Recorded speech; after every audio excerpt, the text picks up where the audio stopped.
भावाभाव विहीनो yes तृप्तो निर्वासनो बुधः नैव किंचित कृतं तेन लोकदृष्टया विकुर्वता।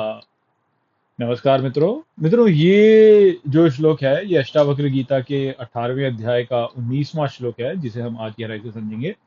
तो आइए सबसे पहले इसके अर्थ को समझते हैं। तो जो श्लोक है वो कहता है भाव अभाव विहीनो, अर्थात भाव अभाव से विहीन, यस तृप्तो निर्वासनो बुधः, अर्थात जो वासना से मुक्त तृप्त बुद्ध है, नैव किंचित कृतम तेन, अर्थात कुछ नहीं होता उसके द्वारा, लोक दृष्टिया विकुर्वता, अर्थात लोक दृष्टि के लिए करते हुए। तो यहाँ पर अष्टावक्र जनक महाराज से कहते हैं कि जो वासना से मुक्त और तृप्त और बुद्ध व्यक्ति होता है वह भाव और अभाव से विहीन होता है, और इस कारण से उसके द्वारा कुछ होता ही नहीं है। तो भले ही जो है वो लोक दृष्टि में ऐसा दिखे कि कुछ कर रहा है, किंतु उसके द्वारा वास्तव में कुछ होता नहीं है। तो यहाँ पर जो बताया गया है वो यही है कि जो ये सोचा जाता है कि जो बुद्ध व्यक्ति है वह बस ऐसे ही जंगल में चले जाता है, वैसी बात नहीं है। जो जो व्यक्ति तत्वबोध प्राप्त कर चुका है उसको ऐसे पहचानना जो है वह हमारे लिए बहुत ही कठिन होता है, क्योंकि वह ऊपरी रूप से तो ऐसे दिखेगा कि भाई वो जैसे कोई सामान्य व्यक्ति कर रहा है वैसे ही वो भी कर रहा है, किंतु बस वही है कि उसके भाव का अंतर होता है, उसके भीतर जो है क्या चल रहा है वहां पे अंतर होता है। क्योंकि वह जो है उसमें भाव और अभाव दोनों ही नहीं रहे हैं।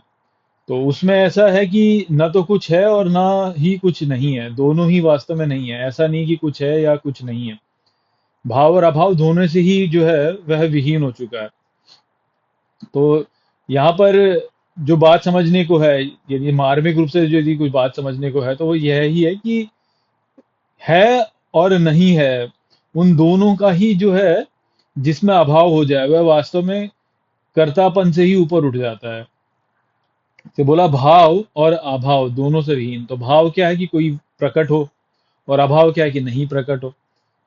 तो जैसे जब हम जीवित हैं तो हमारा भाव है ना कि हम जीवित हैं, तो हम हैं यहाँ पर, तो भाव हो गया। ये कहाँ से आ रहा है? भू से। ये जो जो ये भाव शब्द है ये भू धातु से आ रहा है। भू क्या है? होना, जो हो गया। तो भाव अर्थात हम प्रकट हो गए इस जगत में, और अभाव अर्थात हम यहाँ से अप्रकट हो गए, हमारी मृत्यु हो गई, हम अप्रकट हो गए। तो भाव और अभाव से विहीन होने का अर्थ यह है कि व्यक्ति जीवित होते हुए भी मृत है, क्योंकि जीवित तो है परंतु वास्तव में भीतर से सब कुछ मर चुका है। तो मन को मार चुका है व्यक्ति अपने। वो व्यक्ति जो है वो भाव और अभाव से विहीन होगा, क्योंकि वह जन्म लेकर के प्रकट तो है परंतु भीतर से जो है वह मर ही चुका है, वो किसी बात की परवाह ही नहीं करता है, तो मर चुका है।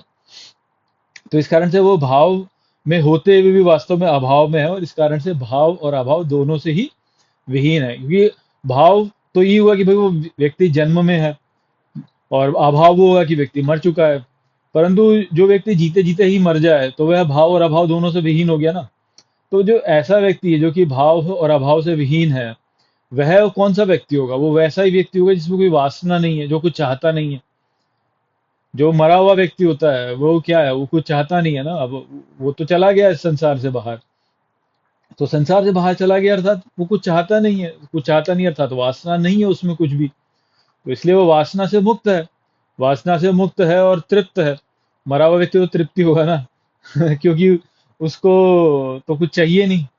चाहिए किसको होता है? जो जीवित है। जी आप जीवित हो तभी तो आपको भोजन चाहिए ना, भोजन चाहिए आपको, ऐश आराम चाहिए आपको, सुविधा चाहिए आपको, आश्रय चाहिए।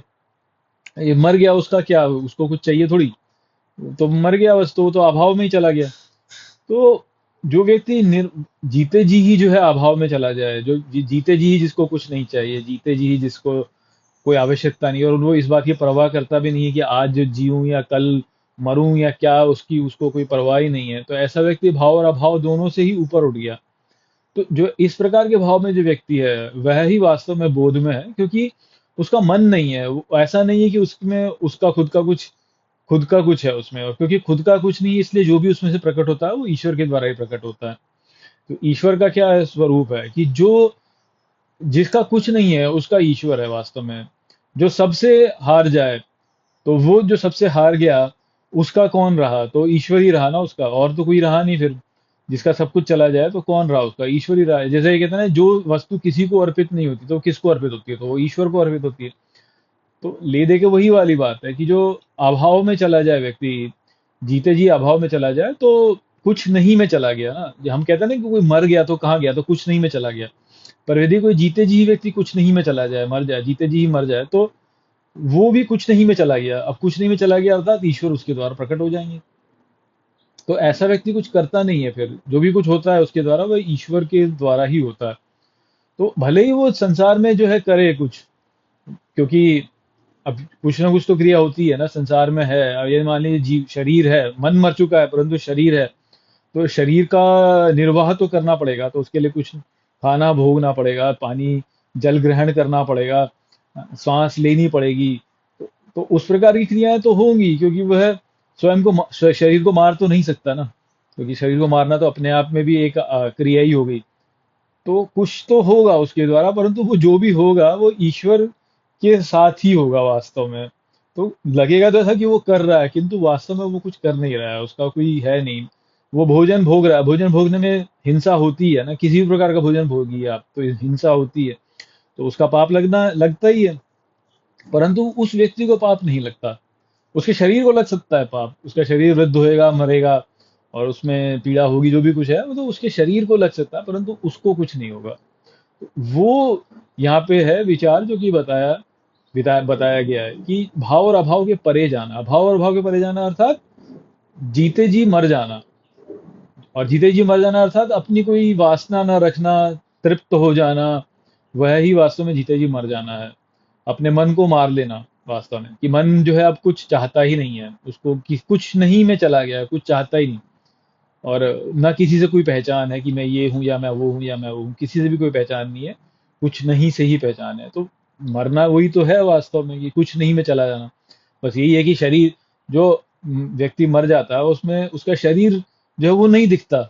इस कारण से हम कहते हैं कि वो अभाव में चला गया। परंतु शरीर के दिखते दिखते ही यदि व्यक्ति में वासना न रहे, तो वो कुछ नहीं में ही चला गया है एक प्रकार से। तो इस प्रकार से उसका शरीर भले ही दिख रहा है परंतु वह कुछ नहीं में ही स्थित है। और वो कुछ नहीं जो है वह ही ईश्वर का स्वरूप है। तो वो यहाँ पे संदेश था। आशा करता हूँ कि मैंने इस श्लोक को आपको अच्छे से समझा दिया होगा। चलिए इसी के साथ इस वीडियो को यहीं पे समाप्त करते हैं। नमस्ते।